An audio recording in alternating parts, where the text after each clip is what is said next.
Buenas tardes, pues si queréis comenzamos. Tenemos también el público en online.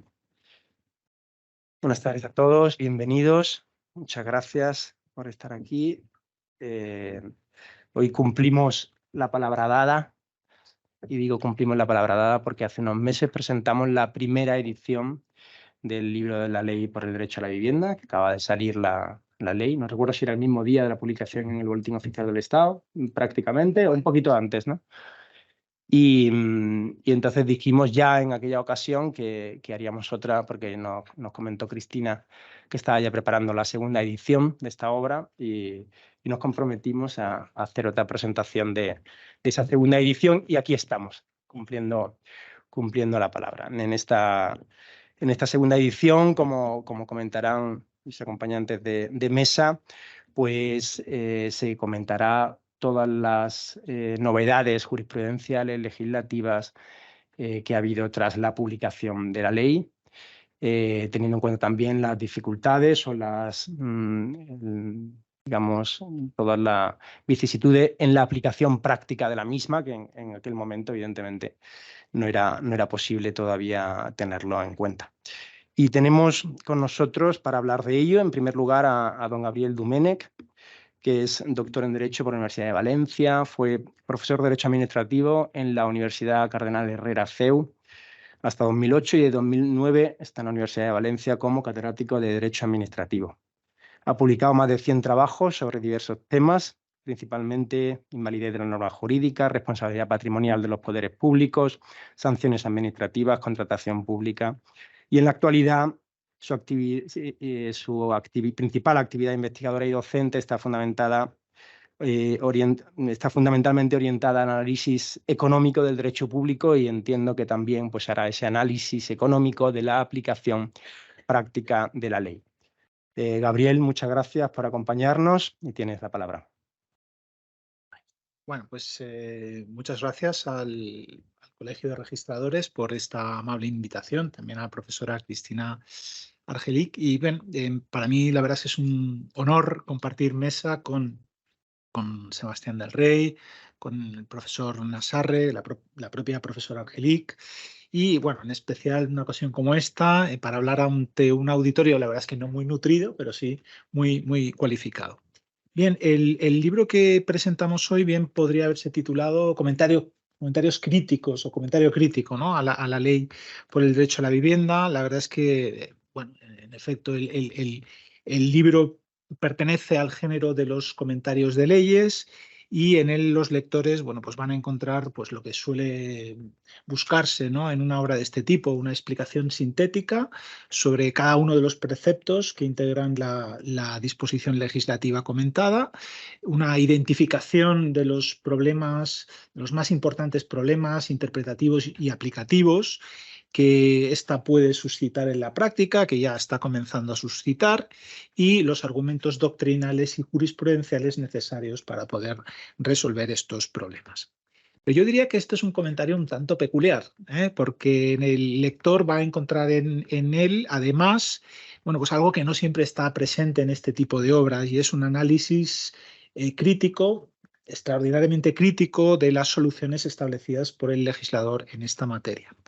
Bien, me parece significativo a este respecto que el libro se cierra con un capítulo, ¿no? El que la profesora Argelich pues explica con cierto detalle pues, toda una serie de medidas alternativas, de propuestas de referenda que el legislador español hubiera podido adoptar en lugar de las que ha establecido, ¿no?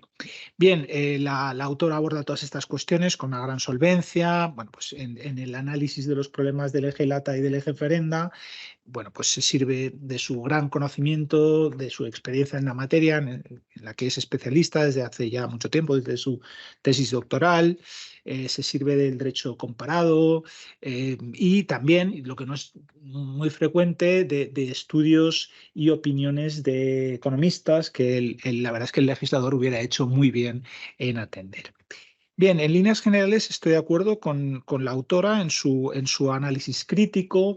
Yo creo que a esta ley se le pueden hacer muchos reproches, y permítanme señalar los que considero más importantes, ¿no? Que la verdad es que se pueden resumir en uno solo. La ley persigue objetivos muy loables, pero en mi opinión, pues no articula los medios adecuados para lograr esos objetivos. ¿De acuerdo? Bien, en primer lugar, la ley contiene varias medidas cuya conformidad con la Constitución es más que dudosa. Hay algunas que invaden seguramente las competencias exclusivas de las comunidades autónomas en materia de vivienda.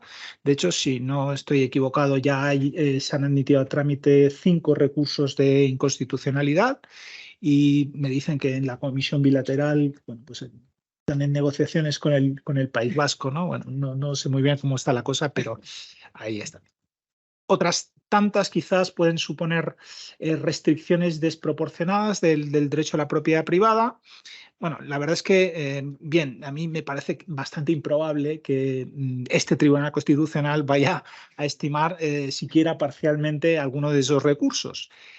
Máxime, pues a la vista de la doctrina sentada, por ejemplo, en la última sentencia, ¿no?, relativa al impuesto sobre las grandes fortunas, ¿no? Que ahí, bueno, si eso no interfiere, ¿no?, si ese impuesto no interfiere en las competencias de las comunidades autónomas en materia de impuesto de patrimonio, bueno, pues yo ya no sé lo que es interferir, ¿no?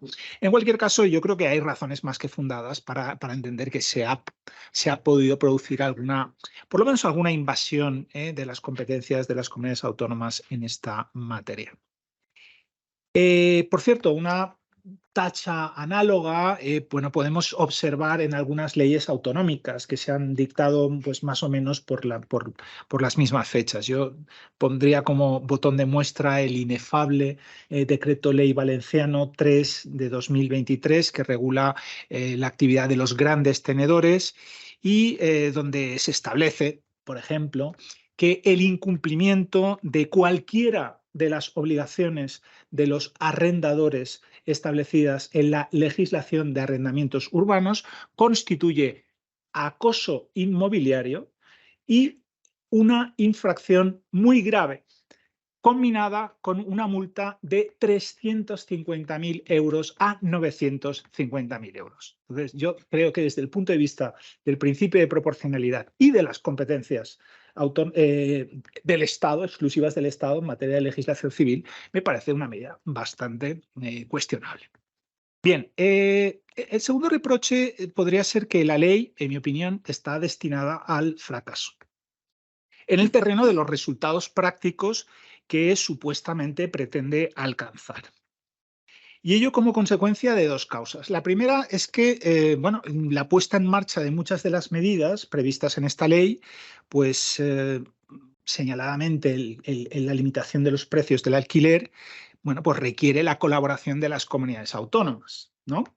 Y parece claro, que a mí por lo menos me lo parece, que las gobernadas, por lo menos las gobernadas por el Partido Popular, pues no están dispuestas, no van a estar dispuestas a prestar esta colaboración, seguramente. Yo creo que de manera, con razón, ¿no? Y sin esa colaboración difícilmente se van a poder implementar estas medidas.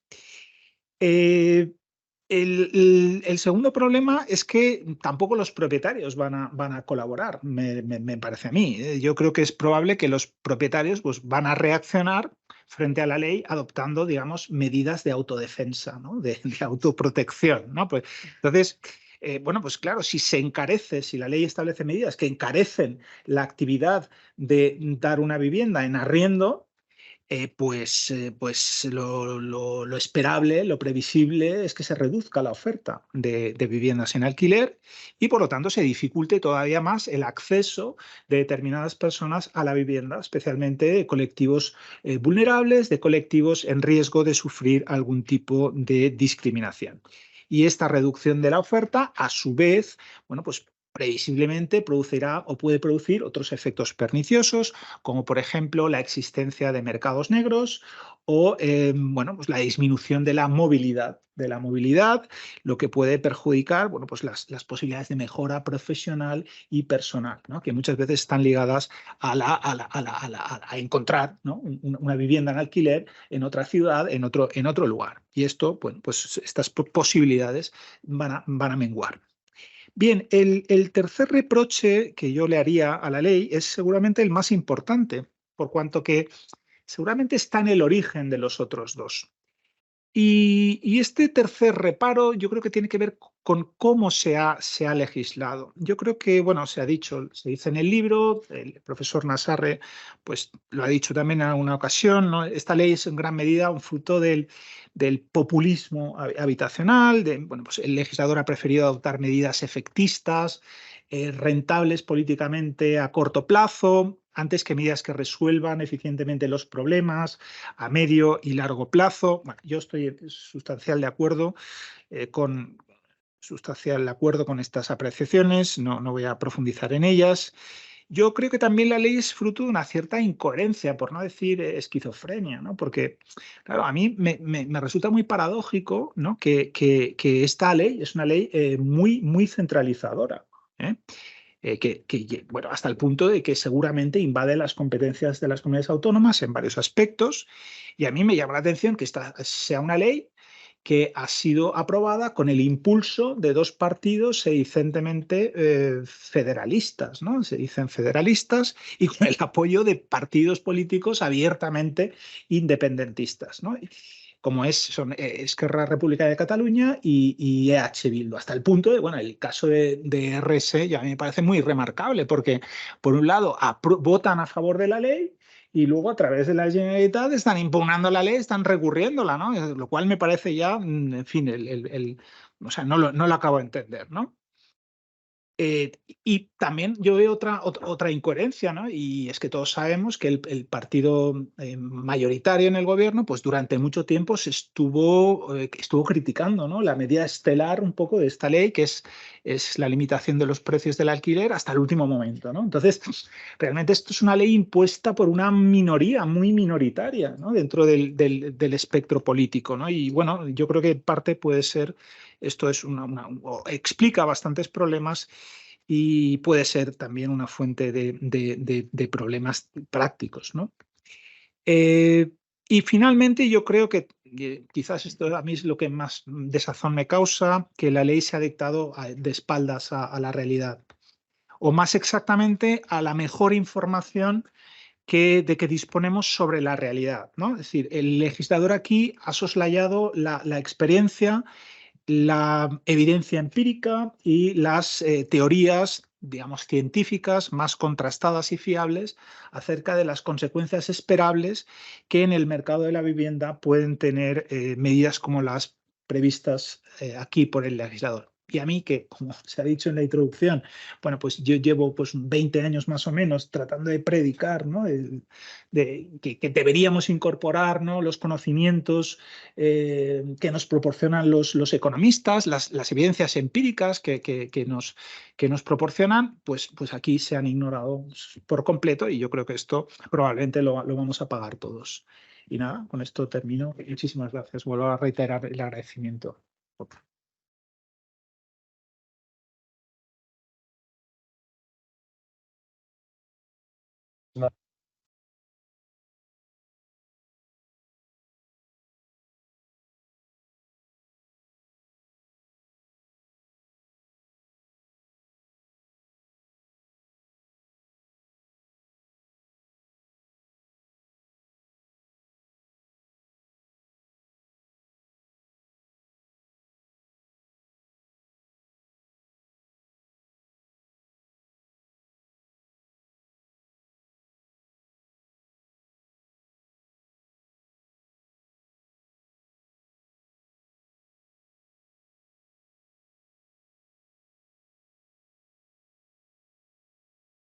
También estuvo Felipe. Y quiero decir que es la mesa que le gustó más a Fede de Juan. Luego me lo comentó por teléfono. Pues. Es la mejor mesa, me encantó, me encantó. Pues Sergio, tienes la palabra, muchas gracias y adelante. Pues muchísimas gracias. Siempre es un placer estar con vosotros, Sebastián, con Rocío, con los compañeros. Hoy he vuelto a ver a don José Sarrate, que hacía muchísimo tiempo que no lo veía. Estuvo 20 y tantos años en Reus y era amigo de la facultad. Yo creo que lo sigue siendo también. Y veníamos yo por allí, don José María también. Vamos, os conozco a todos, Pilar, os conozco a todos y bueno, yo estoy encantado. Estoy encantado especialmente por estar aquí en el día de la presentación de la segunda edición del libro de la profesora Argelik. Bueno, yo no, ya la primera vez que tuve la cortesía pues, de invitarme pues, como prologuista de la obra, pues ya lo dije, ¿no? O sea, no es tan fácil, ¿no? En el mundo académico ponerse a estudiar un proyecto de ley sin muchas garantías hasta el último momento de si aquello iba a tirar adelante o no. Ella ¿no? hizo de la manta un sayo y se puso a escribir ahí. No es tampoco normal que una editorial apueste tanto por un proyecto de ley que tampoco estaba tan claro, pero bueno, la confianza de una y de otra, pues tirasteis para adelante ese trabajo tan bien hecho. Naturalmente me subo a las felicitaciones del profesor Gabriel Domènech, ¿no? Me parece que viene además de él, una persona más de derecho público, de derecho administrativo, pues además con una honestidad.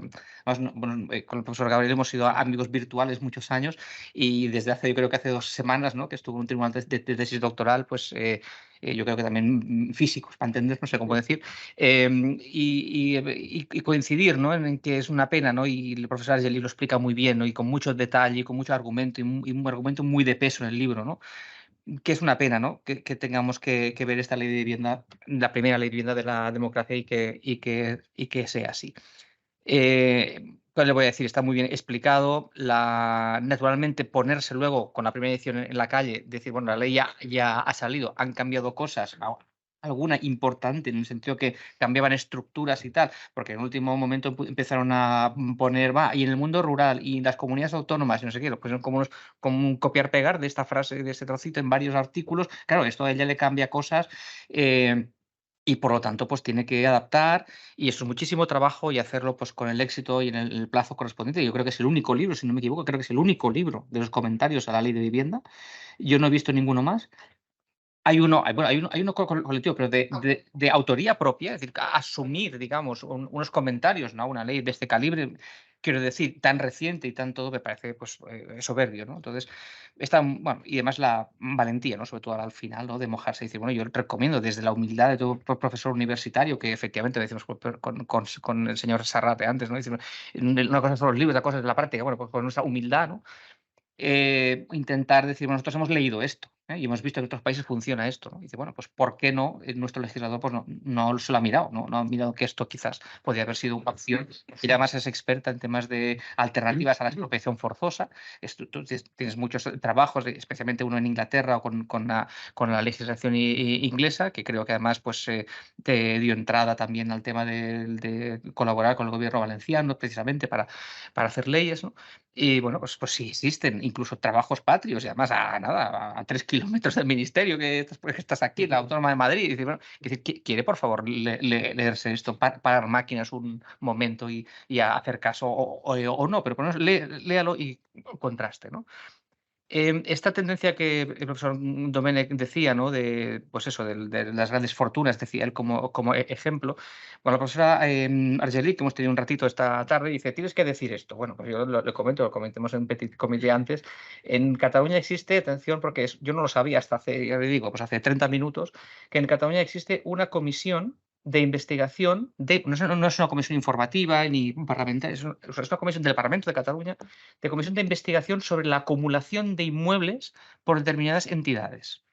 Es decir, es una comisión de investigación que me han citado, no porque tenga muchos inmuebles, o sea, para vamos, que digo porque solo tengo medio piso con mi señora, pero yo creo que es por un tema de que quieren saber lo que pienso, vamos, que me pongan en el YouTube y es muy fácil, pero digo, de todas maneras, en la letra F, ¿no? Entre otras las funciones que tiene la comisión, dice exigir y llevar a cabo las acciones de denuncia a todos los niveles que correspondan por las responsabilidades pertinentes en caso de que se deben en vista de las conclusiones. Es decir, la finalidad es descubrir quién tiene pisos, por qué los tiene, porque está investigado también todo el tema de la salvación bancaria, del proceso de salvación bancaria, etcétera, por qué los tienen, en calidad de qué, y si son muchos o se considera que son muchos, pues sanción.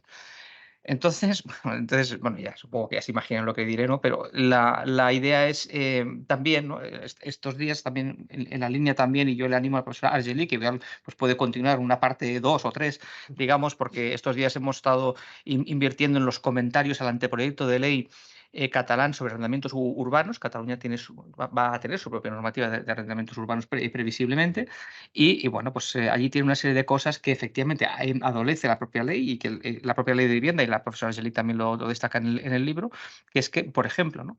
cuestiones básicas, pero de vivienda esencial, es decir, de derecho a la vivienda, pero de primero de derecho a la vivienda, digamos, ¿no? Por ejemplo, ¿no? Dicen que el contrato de arrendamiento urbano tiene que ser por escrito y además con contenido mínimo. Les ha faltado poner con un formulario, ¿eh? O sea, simplemente, o sea, es por escrito y con contenido mínimo. Claro, esto, yo dirigí una tesis doctoral de un profesor que era de la Universidad de Malta, y en Malta, desde el 2010, tienen la obligación de que los contratos de alquiler sean por escritos, ¿no? Entonces, yo vamos, cuando llevaba yo la tesis, digo, ¿y qué tal os va? Dice, fatal, es un caos. Digo, ah, mira, qué interesante, cuenta, cuenta. Bueno, entonces, claro, ¿qué es lo que...? Y luego eso le inspiró a él un par de artículos que tiene publicados en revistas internacionales explicando qué desventaja tiene, decíamos antes, ¿no? Dar demasiados detalles, compilar, ¿no? Dar demasiados detalles, ¿no? de las normas. Lo que ha pasado es que muchísima gente, muchos son inmigrantes, gente sencilla, ¿no? Que, pues, que los tienen allí o pagando con un sobre o los alojan, etcétera, etcétera. Claro, antes de 2010 en Malta, lo mismo que ha pasado con la LAU, bueno, pues si estás pagando allí y te quieren echar, pues puedes ir a un juez y decirle, mismo yo estoy pagando aquí en un sobre, pero vivo en casa de otro. El juez, el Tribunal Supremo, lo tiene dicho varias veces, dice, usted vive en casa de otro, ni es amigo ni es familiar de él, por lo tanto se entiende que es oneroso, por lo tanto es un arrendamiento urbano y por lo tanto se ha protegido los 5 o 7 años y ya está. Punto, pero nada más que discutir. ¿Sí? Claro. Si resulta que es requisito, digamos, ad solemnitatem, tal y como lo plantea con el SADE, ¿no? El catalán es SADE, se tiene que, ¿no? Hacer por escrito y con contenido mínimo, ¿qué pasa si no lo hacen? ¿Qué pasa si se dejan algo? ¿Qué pasa si se equivocan? Porque hay que poner de todo ahí. La cédula energética, no sé qué. ¿Qué pasa? Esa persona queda fuera de juego. Pues probablemente, al faltar forma, tiene dos opciones. O bien no es un arrendamiento de vivienda habitual, que le llaman ellos ahora en el proyecto este, y por lo tanto hay que aplicar arrendamiento de cosas, pero cuando te vas al arrendamiento de cosas catalán, que también lo regulan, dice ahí que no será obligatoria forma, y dice, pues muy bien, pues bueno, por lo menos será esto. Dice, no, pero excepto cuando te lo piden expresamente. Bueno, si me lo han pedido y ya no lo he hecho, tampoco puedo caer aquí. Por lo tanto, ¿a dónde voy? A un precario. Es que no voy a tener nada. No puedes condenar a tantísima gente sencilla, digamos, que no tiene, pues, la posibilidad, no comprende, no está bien asesorada o la engañan, y para que acaben en un precario. Luego no se puede ir a un tribunal en Cataluña y decir, bueno, es que, claro, es que usted no compra el requisito de forma, ¿no? Y no, es que no, esto es excepcional en derecho civil común, sí que es excepcional, ¿no? Es decir, 1958, 1968 el Código Civil, ¿no? Pero en el Código Civil de Cataluña ya existen contratos que requieren forma, como el contrato de integración, que es el test de las vacas con los animales. Se hace falta hasta un formulario aprobado por la Generalitat que lo pone el Código Civil de Cataluña. Entonces, bueno, tenemos un problema muy serio. Y esto yo lo veo grave. Pero hay cosas más graves. Por ejemplo, hay otra bendición del sinogarismo. Impresionante. Es decir, regulan por primera vez el alquiler de habitaciones. Y bueno, no está mal que haya algún tipo de regulación mínima, sí, porque hay muchísima gente ya mal alojada en habitaciones, tanto en Madrid como en Barcelona, en las grandes ciudades. Pero lo que no puedes hacer es decir que se pueden quedar hasta 3 años. No puedes condenar, o sea, no puedes decir que está bien que las familias vivan hasta 3 años en una habitación, compartiendo piso 4 o 5 familias. Esto es inaceptable, ¿no? Entonces, esto es, vamos, yo lo he puesto en los comentarios, tenemos que entregar mañana, pero supongo que alguien, no sé si los leerá, no sé, pero quiero decir, no pueden hacer esto. Lo que pueden hacer es, pues, no sé, dar una duración mínima de 3 meses, 4 meses, pero luego pues, ya tienen, pues, decirles, bueno, pues ya tienen que salir, ya tienen que, ya es otra cosa, no pueden estar 3 años en un piso, ¿no? Yo creo que hay más cosas, pero estas dos sí que las tenía que decir. Y ahora les voy a leer algo que igual les suena, ¿no? Y además está en el libro del profesor Angelici también, pero yo creo que, vamos, quiero acabar así el tiempo, ¿no? Si tengo aún, yo creo, ¿no? Em, les voy a decir una serie de un listado de cosas y a ver si les suena. Especie como de juego. Ya saben que ustedes tenemos un proyecto europeo en el que hemos gamificado el derecho, pues bueno, hace un poco de juego, ¿no? Dice, se suspende el pago de las rentas, se congelan las mismas y se abolieron todas las rentas. Segunda cuestión, dice, eso produjo una reducción drástica de la disponibilidad de vivienda y un enorme deterioro del stock habitacional. Tercera idea, se creó un caos porque las personas se vieron fuera de las casas pensando que tenían derecho a un espacio, derecho subjetivo a un espacio. Se produjo después la abolición de la propiedad privada sobre la tierra, expropiándola sin compensación.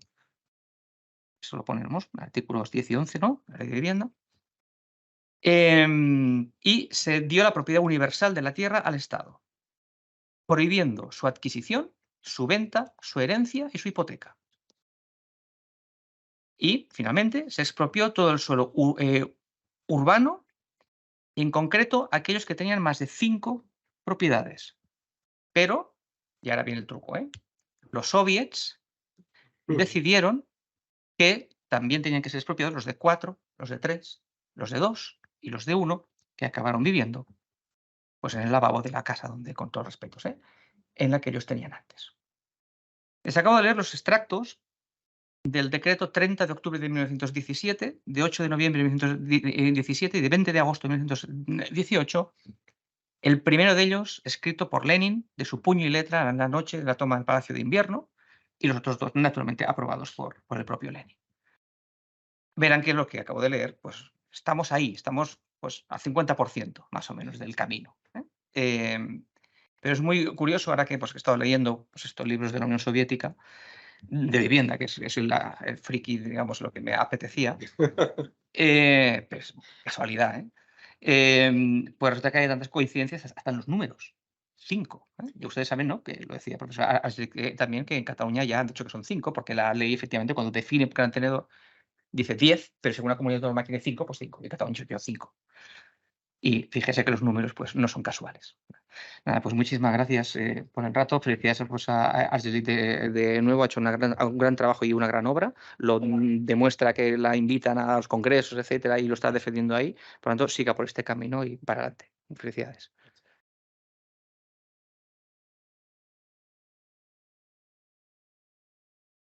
Muchas gracias, Sergio.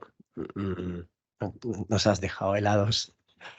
Ahora, luego en el turno de preguntas, tiene que haber solución. Esperemos que haya solución a esa evolución drástica. A continuación, tiene la palabra la autora de la obra, Cristina Argelich, que es profesora ayudante doctor de Derecho Civil en la Universidad Autónoma de Madrid. Es doctora en Derecho con premio extraordinario por la Universidad de Lleida, por la tesis El arrendamiento forzoso de vivienda. Obtuvo el 9º premio de la revista crítica de Derecho Inmobiliario en 2020 por el trabajo Remedio del consumidor ante la abusividad en los instrumentos no financieros, y el primer premio en el certamen universitario Arquímedes por el trabajo del acoso inmobiliario.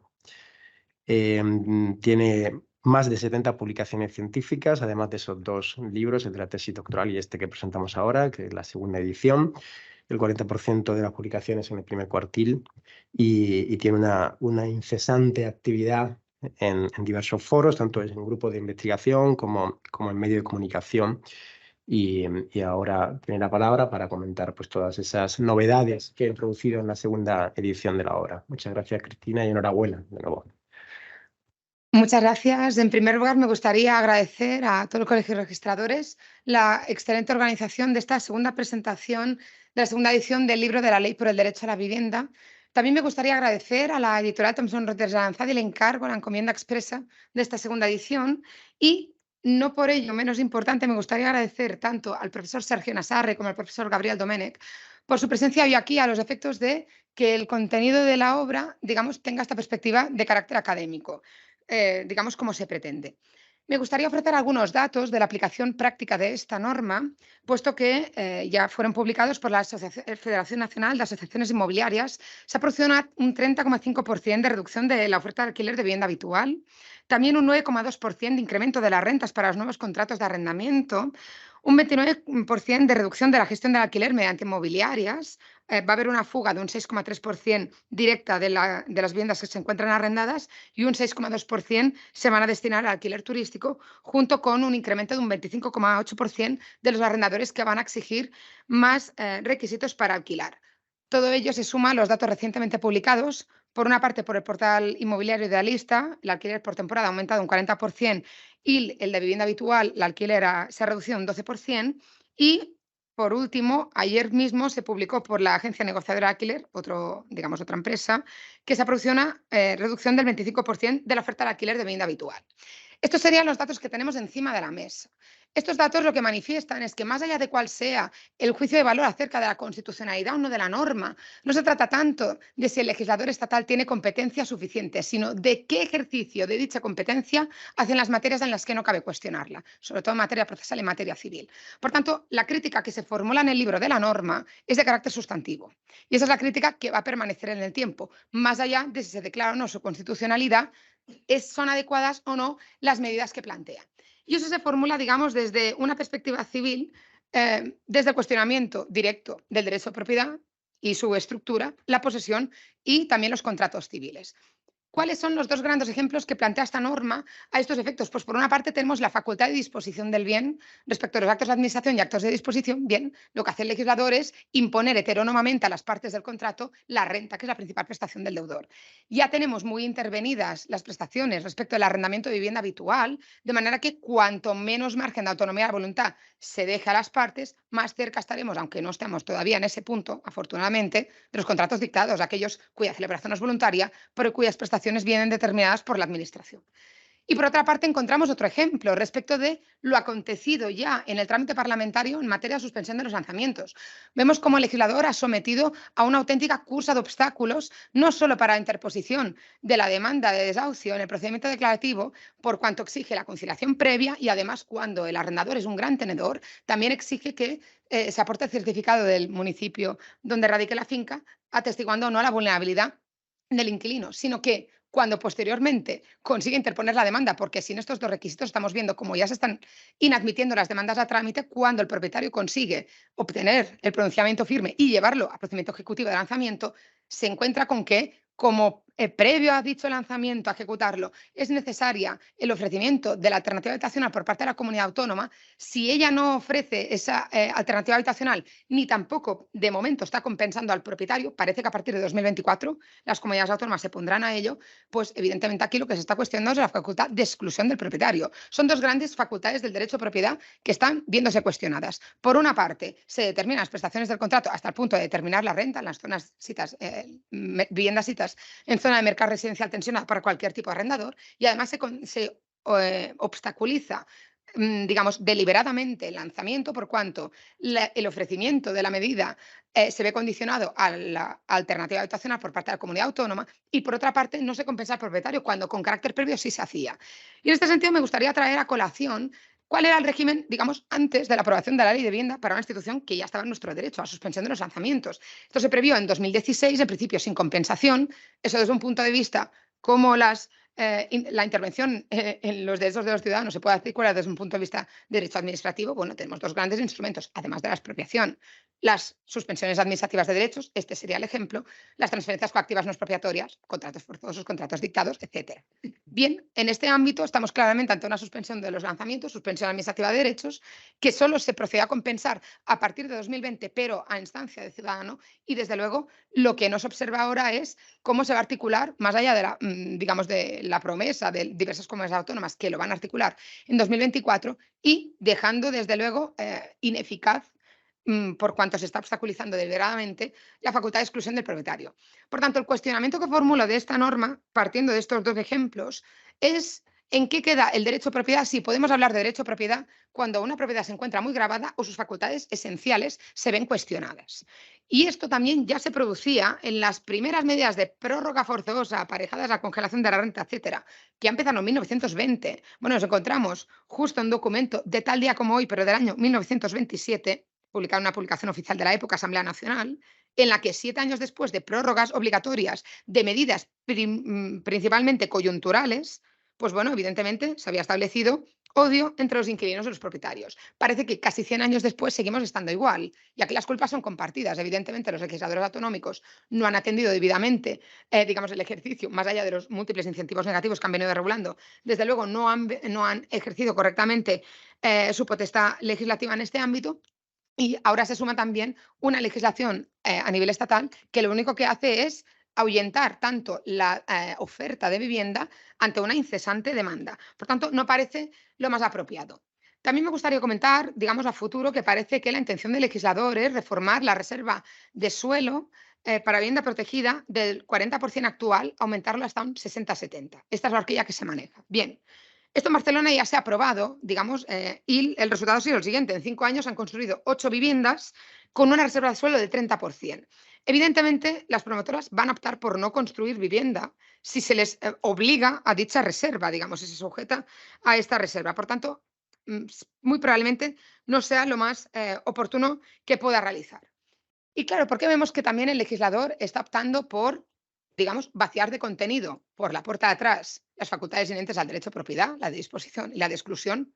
Cabrían otras, menos mal que concede también 10 días para aportar título suficiente para poseer, y si no, evidentemente, como la posesión es de mala fe, se ordena el lanzamiento.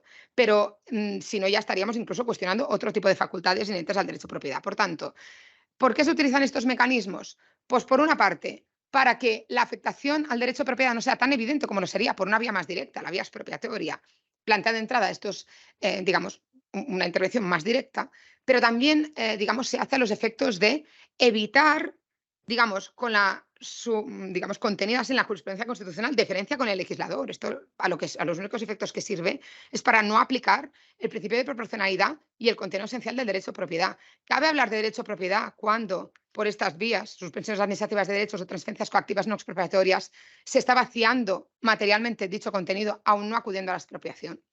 Y por último, me gustaría también referirme a 2 cuestiones respecto a la legislación autonómica aprobada, digamos, en este tiempo. Por una parte, el legislador de la Comunidad, digamos, de Cataluña ha previsto, digamos, en las medidas para hacer frente a los conflictos de convivencia vecinal relativos o derivados de la ocupación, prevé ahí, digamos, un instrumento que sí está correctamente utilizado y planteado, ya lo planteaba esto en mi tesis doctoral, la ejecución subsidiaria, lo que no es la alternativa a la ejecución subsidiaria. Creo que aquí es el error, se hace justamente al revés de como tendría que ser, es utilizar una compraventa temporal forzosa, además del fraude de ley que implica utilizar esta figura. Yo en la crítica de esta parte, en la segunda edición, digamos, he intentado no hacer amigos, pero sugeriría vivamente que la parte de la compraventa temporal forzosa se eliminase. Primero, por el fraude de ley que eso supone. Luego, ¿qué hacemos con la compensación respecto de la compraventa en cuanto al coste y precio de una expropiación? Cuidado con eso, no va a ser lo mismo lo que se reciba. Y además, el mecanismo funciona al revés, es decir, lo alternativo a expropiar viviendas o a comprarlas forzosamente o no sé qué historias inventa el legislador, desde luego es optar por cualquier medio de ejecución forzosa de un acto administrativo. Y parece que se hace justo al revés. Por tanto, sugeriría vivamente, además resulta llamativo, habiendo salido de la Comisión de Codificación de allí, resulta muy llamativo esto.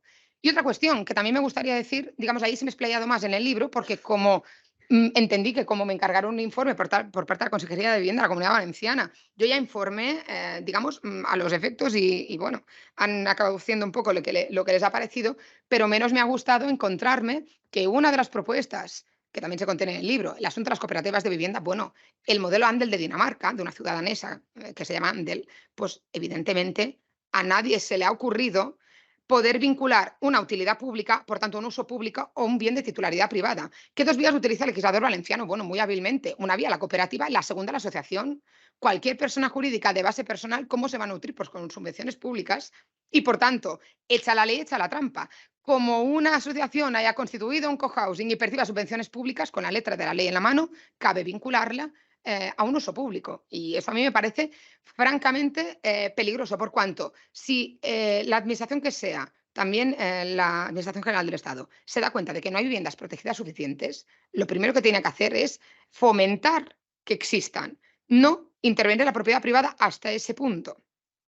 Y, digamos, ya para concluir, me gustaría también advertir que, al igual que es importante el fondo de las medidas no solo previstas en la Ley por el Derecho a la Vivienda, también lo es la forma. Me encontré en la publicación oficial, ahora lo voy a comentar con un poco de sonrisa, pero desde luego en ese momento no me hizo ninguna gracia. Estaba a punto de cerrar el libro, tenía toda ya la segunda edición hecha y me encuentro que se mueve la numeración, la publicación en el BOE. Sergio, ¿qué ha pasado? ¿Tú sabes algo? Porque, claro, era evidente que habría alguna disposición duplicada y por eso se movía, pero no había manera de encontrar dónde. Bueno, resulta que en la Ley de Presupuestos Generales del Estado sí se encontraba, digamos, la tributación de los créditos a personas con dependencia igual que la hipoteca inversa. Y resulta que eso había salido publicado por duplicado, perdón, aprobado en la Comisión de Transportes del Congreso sin enmienda alguna en el Senado y que variaba toda la numeración en la publicación en el BOE. Creo que digamos, un ejercicio de la potestad legislativa más acurado sería muy deseable. Por último, al igual que ya formulé en la primera edición, la única solución que ya presenta esta ley, con los datos de su aplicación en la mano, es que se remita a la Comisión General de Codificación. No hay solución alguna a que mezcle morada, domicilio, hogar. Yo no sé si un día acabaremos determinando la vecindad civil con la morada. Es que podemos llegar a ese punto. Claro, es decir, son cuestiones civiles básicas. ¿Qué se hace con la facultad de disposición, con la facultad de exclusión? ¿Qué entendemos aplicables a los remedios privados frente al incumplimiento? ¿Qué entendemos por determinación heterónoma de prestaciones del contrato? ¿Hasta dónde tienen que ir esos límites? Bueno, a mí me parece muy cuestionable todo lo que aquí se plantea. Y, por último, como he explicado, digamos, hay dos estadios que ya se han abordado por el legislador: las suspensiones administrativas de derechos y las transferencias coactivas no expropiatorias, por vía de determinación de algunas prestaciones del contrato. Del arriéndese al expropiese solo va un paso. Espero que este no sea el paso que le quede por dar a la ley por el derecho a la vivienda. Muchas gracias.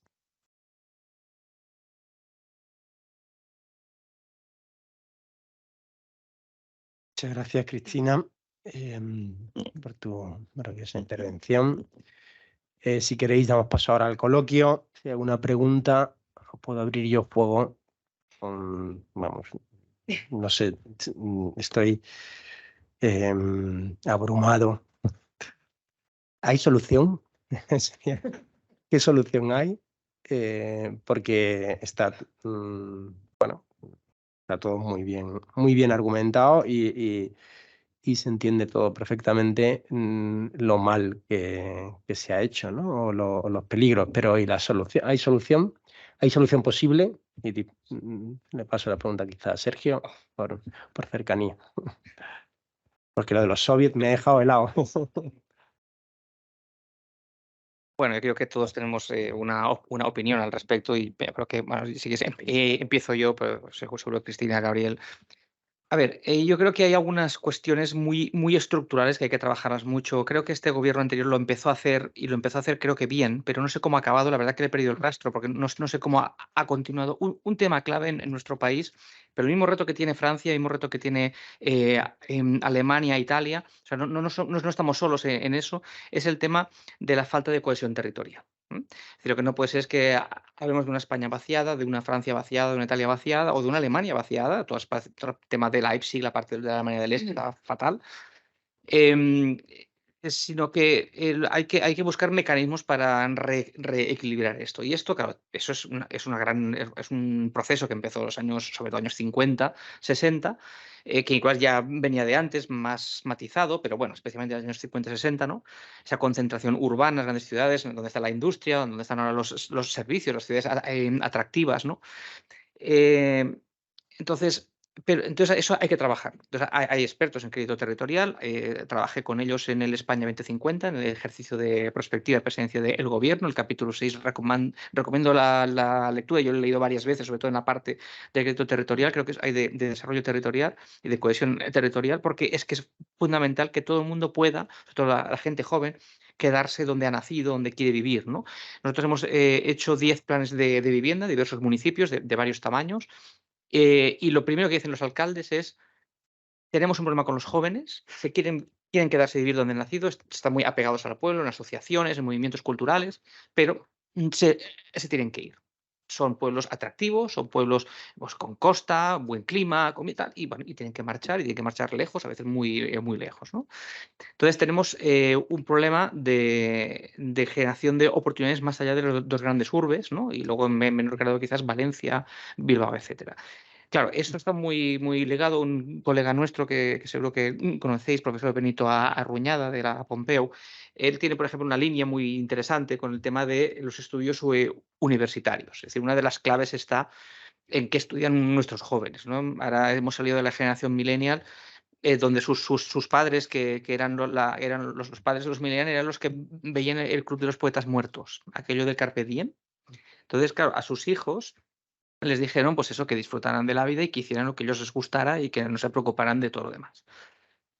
Claro, así salen promociones de cientos de personas que son psicólogos de perros, ¿no? Entonces, no pasa, ¿no? Con todos los respetos, no respetos para todo el mundo, ¿eh? No pasa nada, quiero decir. Pero claro, si tú estás en Albacete, por decir algo, también con todos respetos, ¿eh? Entonces, claro, no sé cuál es la demanda de los psicólogos de perros en Albacete, no tengo ni idea, ¿eh? Pero imagino que no es muy alta, y sobre todo no para cientos de licenciados.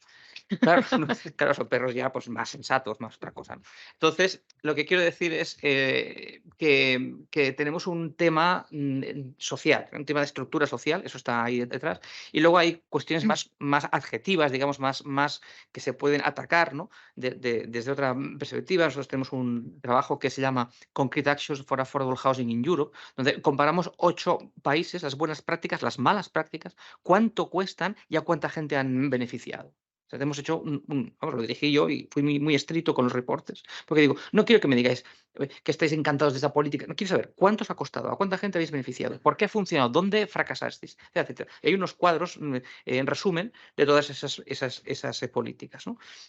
Hay algunas que son realmente interesantes que se pueden aplicar. Por ejemplo, hay una que es muy sencilla, funciona muy bien, pero requiere que alguien se lo crea y que se remangue, que es la mediación inmobiliaria, digamos, a través de la administración de propiedades privadas, pero avaladas en el pago por parte de la administración pública. Cataluña hace muchos años que lo ha ido haciendo, mientras el responsable pues, estaba al frente, que se lo creía, pues iba muy bien, muy bien. O sea, habían movilizado mucho parque, gente mayor que decía, bueno, yo si os dejo esto, seguro que me pagarán, ¿eh? No se preocupe que le pagamos nosotros, no se preocupe. Ese acompañamiento, hay que remangarse, hay que trabajar mucho. Yo siempre se lo digo a los alcaldes, hay que trabajar mucho. No es fórmula mágica, mira, vamos a controlar la renta y ya funciona, sino que hay que trabajar mucho, pero cuando se trabaja funciona muy bien. Y claro, y ahora pues resulta que lo han empezado a hacer en Austria y es el gran descubrimiento. Y ahora hacemos esto, y bueno, lo explican por todo Europa, pero en Cataluña llevamos por lo menos 20, 25 años haciendo esto y funciona muy bien. Y hay otras comunidades autónomas que no funcionan muy bien. Y es una medida que no es nada intrusiva, ni multa, ni sanciona, ni es propia, ni nada, sino que simplemente hace de mediador, avala recursos públicos muy pocos, solamente en casos de impago funciona muy bien. Y luego, bueno, como siempre, por las tenencias intermedias que son absolutamente fundamentales. Cuando hablamos con las ONGs, si os acordáis, tuvimos aquí una sesión donde estuvo Cáritas, donde también estabas, Cristina, etcétera. Estuvimos en esta sala también, que fuisteis muy amables en el colegio en hospedarnos. Estuvo aquí Cáritas, ¿no? Una de las cosas que nos dicen Cáritas y todos los demás, o sea, Fundación Mambrez, gente que trabaja con gente sin hogar, gente con exclusión residencial, lo que nos falta a nosotros es un empujón, empujar a esta gente que los tenemos en vivienda social muy precarizada, muy cronificada, darles un empujoncito y que salten a la siguiente forma de tenencia, pues acompañados, etcétera, pero ya no con esa dependencia, con esa subsidiación total, etcétera, etcétera, ¿no? Bueno, pues ahí están las tenencias intermedias, que pueden ser la propiedad compartida y temporal, pero pueden ser con unas cooperativas bien reguladas, como la profesora Argeli, que ella siempre ha defendido. Puede ser algún tipo de tenencia estatal, ahí quizás el profesor de Domènech en el tema de las viviendas dotacionales, ¿no? Es decir, acompañadas, ¿no? Los trabajadores sociales tienen que estar ahí. Estuve en Zaragoza la semana pasada y estaba una de las mayores expertas, trabajadora social, Pilar Aguirre, una de las mayores expertas, trabajadora social en tema de vivienda social, y me olvidé repetir lo mismo. Necesitamos esa tenencia que nos permita empujarles y que vayan saliendo, que vayan vaciando esos pisos y que vaya entrando gente vulnerable nueva que va entrando y que va llegando y que no tiene sitio donde estar, ¿no? Es decir, hay una serie de medidas estructurales que requieren, sí, muchísimo trabajo. Nada de esto es fácil, nada de eso es un decreto, ¿no? Como Fernando VII, ¿no? Que hayamos ejércitos y que venzan. Bueno, vencerán, sí que vencen. Sí, vencen, y si no vencen, pues no vencen. No, pero lo he mandado yo. Bueno, ya, pero ya está bien, ¿no? Entonces, la idea un poco es que hay que creérselo, ¿no? Y que no hay nada, los resultados no van a llegar por sí solos. Esta sería mi recomendación. Sí. Bien, a mí lo que me gustaría añadir también a lo que ha comentado Sergio es que claro, no solo hay un problema de sinhogarismo. Hoy hemos visto cómo parece que la Real Academia Española de la Lengua ha incluido este término. Bueno, finalmente hicieron la propuesta en 2018 y era hora que se atendiera, ¿no? Sino que también, digamos, hay un problema de primer acceso a la vivienda, pero ya no en propiedad, si es que hay una parte de la población sustancial excluida de la propiedad. Em, claro, digamos, a todo eso tampoco ayuda, digamos, el gran envejecimiento del parque público residencial y también las medidas de accesibilidad que deberían impulsarse al respecto. Es decir, yo complementaría todo, bueno, si se me permite, ¿no? Todo lo que ha indicado Sergio, digamos, a mayor abundamiento, bueno, cuidado, hay un problema en el primer acceso, sobre todo al alquiler, y también habría otro gran problema, digamos, el gran reto por delante desde luego, más allá de la eficiencia energética, sabemos que el 80% de todo el parque en España en el 2030 no va a cumplir los requisitos de eficiencia energética de la Unión Europea. Tenemos también problemas de accesibilidad. Bueno, a todo eso se le suma el primer acceso a la vivienda. Yo creo que se necesitarían medidas estructurales. Desde luego, esta ley no va a resolver nada de eso, porque las cuestiones, digamos, de fondo, de calado, son la modificación en el ámbito de sus competencias que realizan sus disposiciones adicionales y finales, y desde luego nada van a ayudar a todo esto.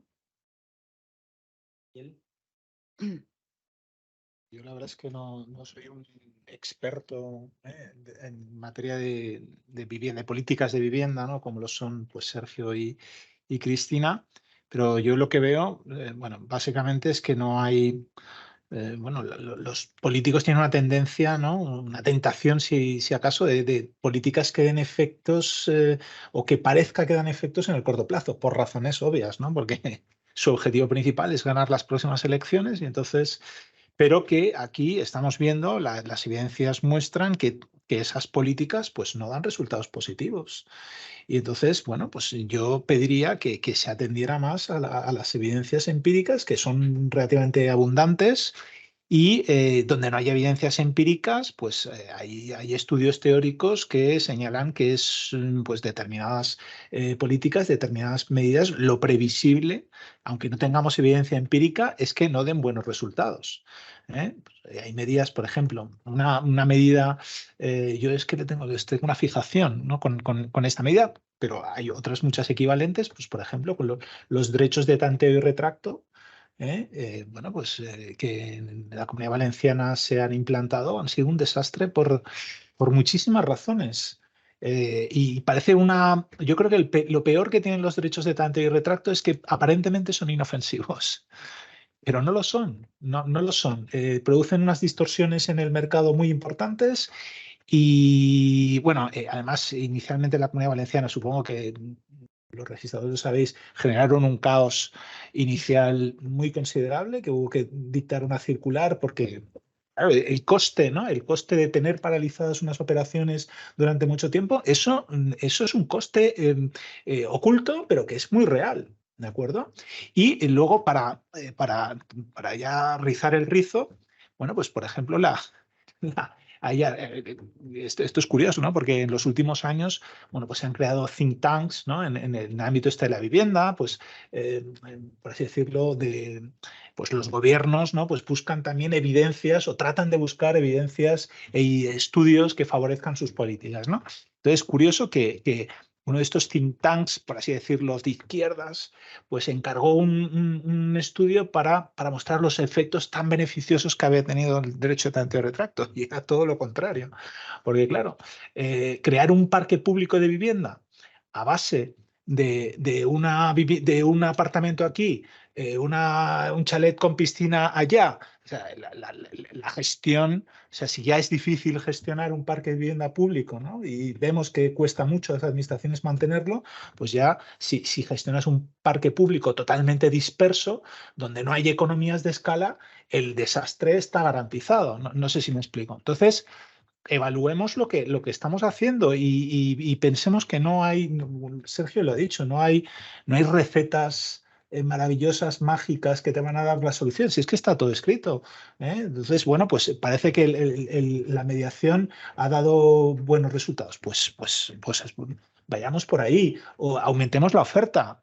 Aumentemos la oferta, bueno, pues hagamos de verdad viviendas de protección oficial, pero no las expropiemos, no hagamos un parque público con el derecho de tanteo y retracto, que es un desastre. Entonces, bueno, pues si es que no hay, yo creo que está en gran medida todo inventado, ¿no? Bueno, pues sí que hay mecanismos como los que has estudiado en el tercer capítulo, ¿no? de tu libro, como los que estás señalando, que dan buenos resultados. Bueno, pues vayamos por ahí, porque lo otro es empeorar las cosas.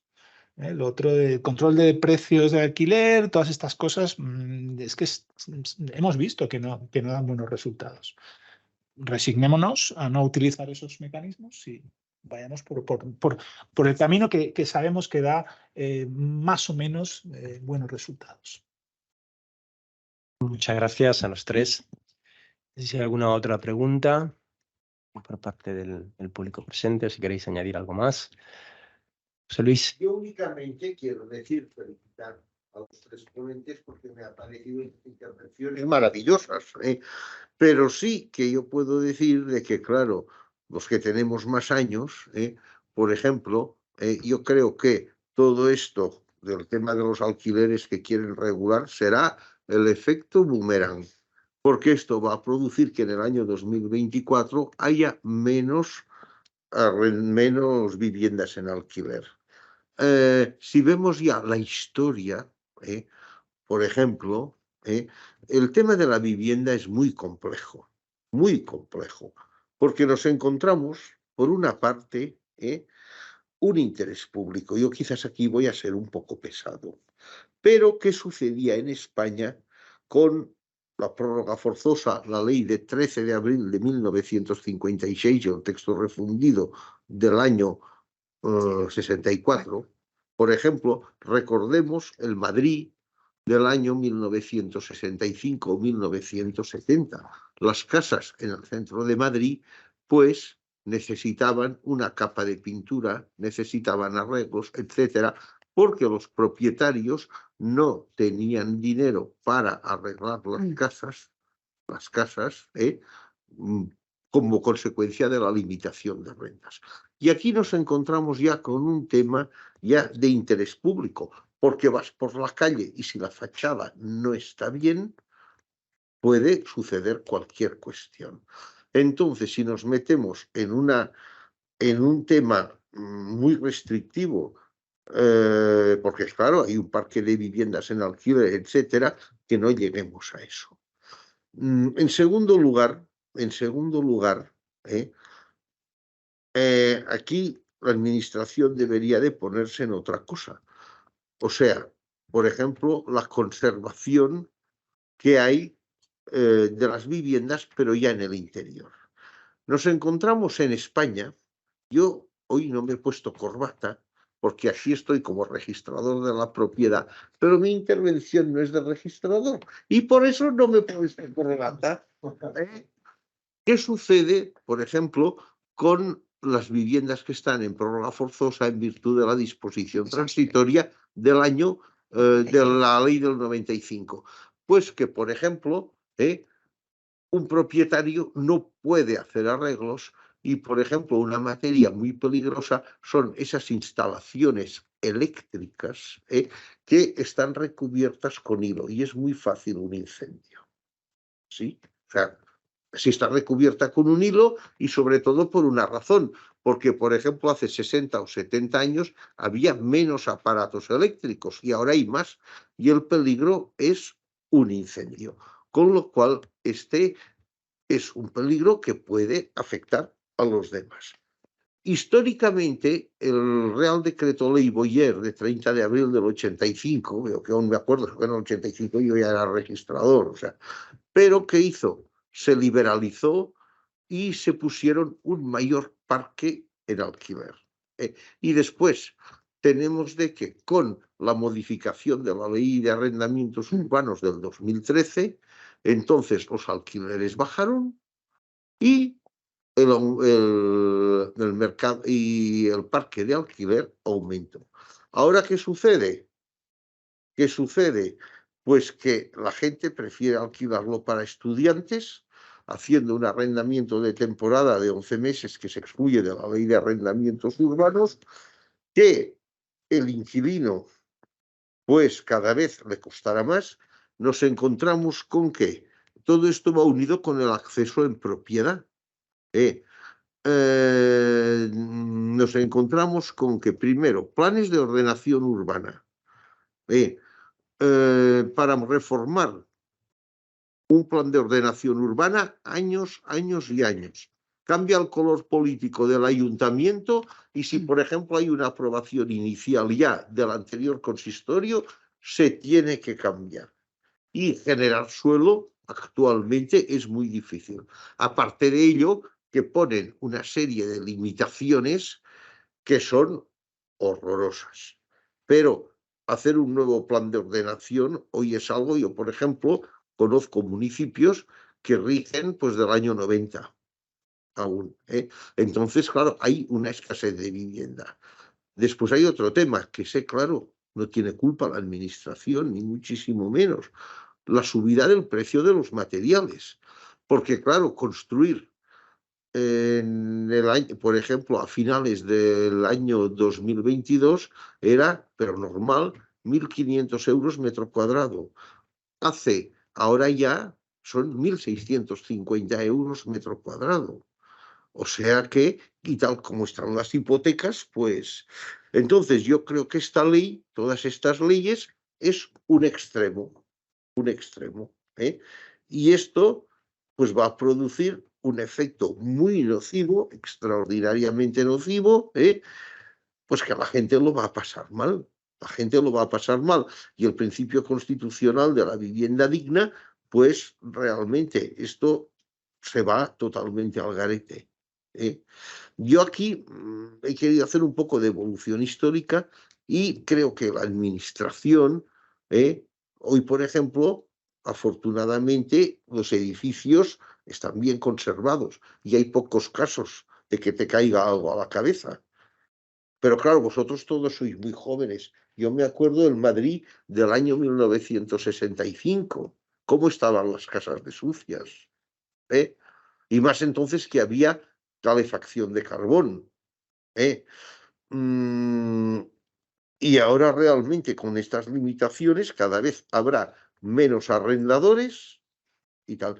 Después hay otra cuestión, la administración de justicia, no ya en las normas procesales. Aquí se puede decir la lentitud de los procedimientos. Yo considero que hay muchos procedimientos de materia de arrendamientos urbanos, como expiración de plazo, pago de rentas, que deberían de excluirse. Sé que voy a decir una barbaridad, porque ya conozco el artículo 24 de la Constitución, la tutela judicial efectiva, pero iría muy bien que eso se encargasen otros órganos, comisiones arbitrales, etcétera, etcétera, y no cargar tanto a la justicia, porque lo que no puede ser es de que aquí en Madrid un desahucio tarde en admitirse a trámite 1 año y pico, y esto ocasiona un efecto nocivo, que claro, que a veces, por ejemplo, esas empresas de antiocupas, pues que también se ocupen de echar al inquilino moroso.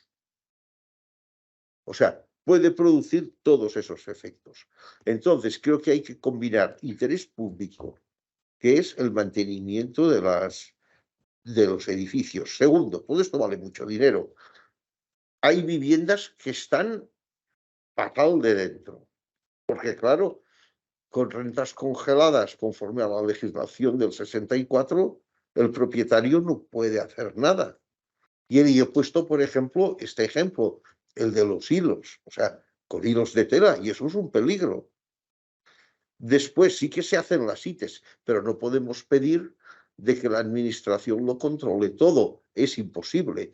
Una solución también, y yo aquí perdonadme, yo no sé si os doy idea o quizás estoy diciendo muchas tonterías, pero por ejemplo, es la conversión de locales de negocio en viviendas.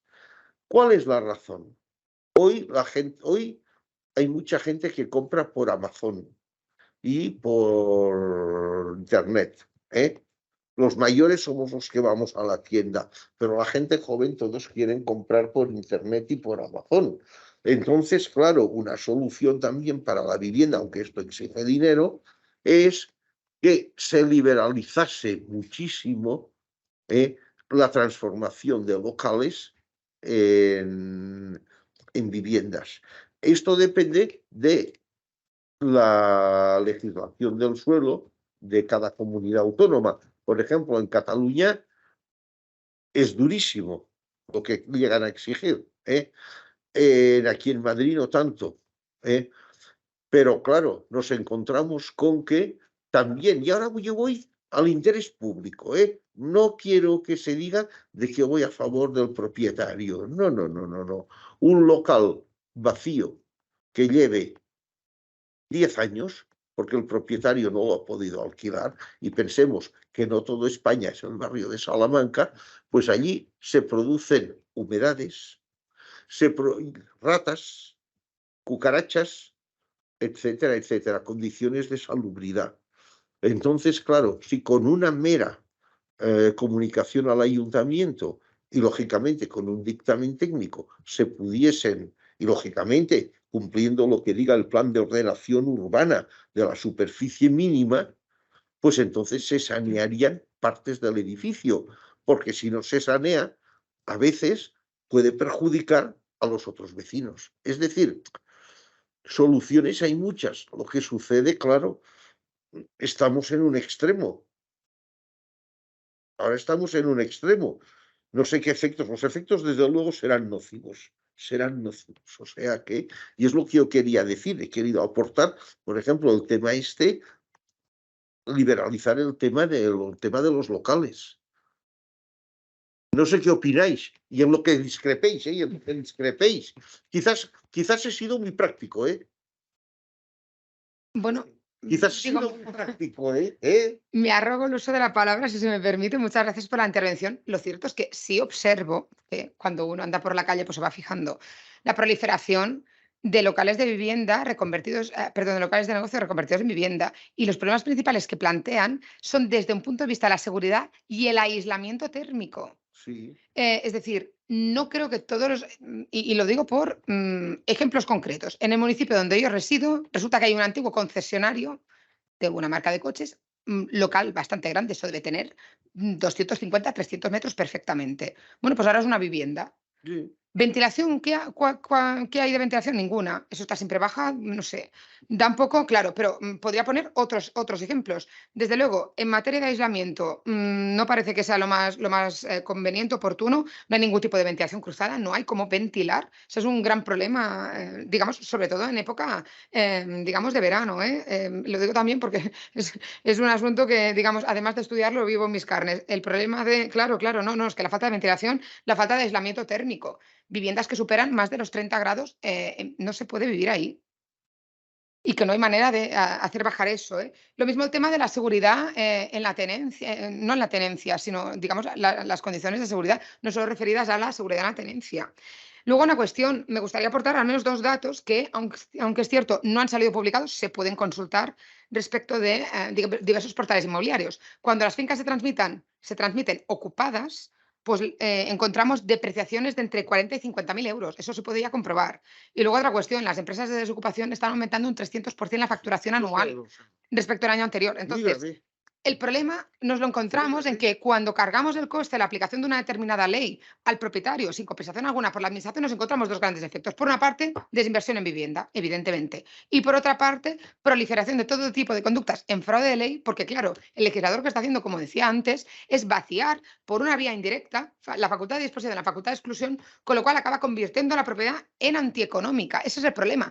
Eso ya se tenía que haber visto en la prórroga forzosa. Evidentemente, los denominados alquileres de renta antigua, digamos, claro, adolecen, digamos, es la máxima expresión de lo que supone aplicar a plazos de arrendamiento muy extensos, subrogaciones más congelación de la renta, pues evidentemente los problemas, digamos, no se solucionan. Y lo que sí me gustaría, digamos, señalar como gran distinción entre ese periodo histórico y el actual es que en la actualidad, más que un problema de falta de oferta de vivienda, hay un problema de ubicación de la demanda respecto de la oferta.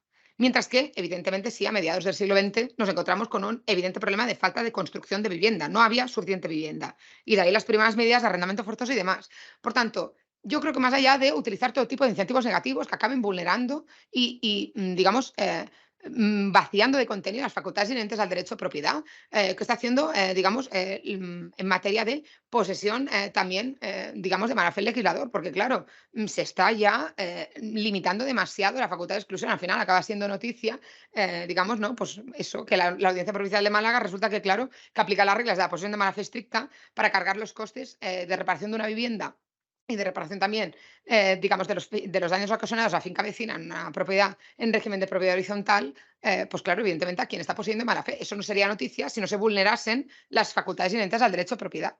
Por tanto, yo creo que en lugar de utilizar este tipo de incentivos negativos de vaciar las facultades inherentes al derecho a propiedad, bueno, pues mucho mejor optar por otro tipo de instrumentos a los efectos de Sí. fomentar el incremento de la oferta. Desde luego, el incremento de la Sí, oferta sí, sí, no sí. se va a aumentar aumentando la reserva de suelo. Es que eso no funciona.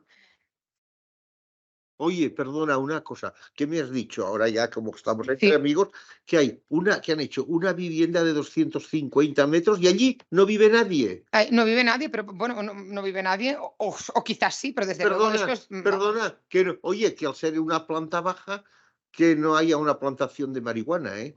Mira eso, ¿eh? Bueno, eso ya no desde luego no me corresponde a mí, pero claro, es que Porque, es llamativo. perdona, Claro, a mí ya no me corresponde. perdona, porque a veces, Pero- por ejemplo, sucede, ¿eh? Ya lo leemos, Pero ¿eh? muchísimos locales de negocio, es decir, hay gente oye, residiendo. No. Perdona, míralo, míralo eso, ¿eh? Hay gente residiendo en este tipo de viviendas, pues que a horas extrañas, ¿por qué tienen, no, ventanas abiertas y puertas abiertas? Pues porque no hay ventilación dentro. Es que ahí debe ser eso para morirse. Pero si Entonces, no hay nadie, el peligro es bueno, por que- supuesto, claro, es que es un problema también de seguridad. No, vamos, desde luego. Bueno, yo, como ya hemos Te doy pasado ese consejo, sobradamente la hora, te si doy ese queréis, consejo, ¿eh? pasamos ahora, damos por concluida la presentación, dando las gracias a Cristina, la enhorabuena de nuevo, y la enhorabuena también tanto a Gabriel como a Sergio por sus intervenciones. Y pasamos ahora a una copa de vino español que podemos seguir discutiendo de lo que queráis. Muchísimas gracias a todos.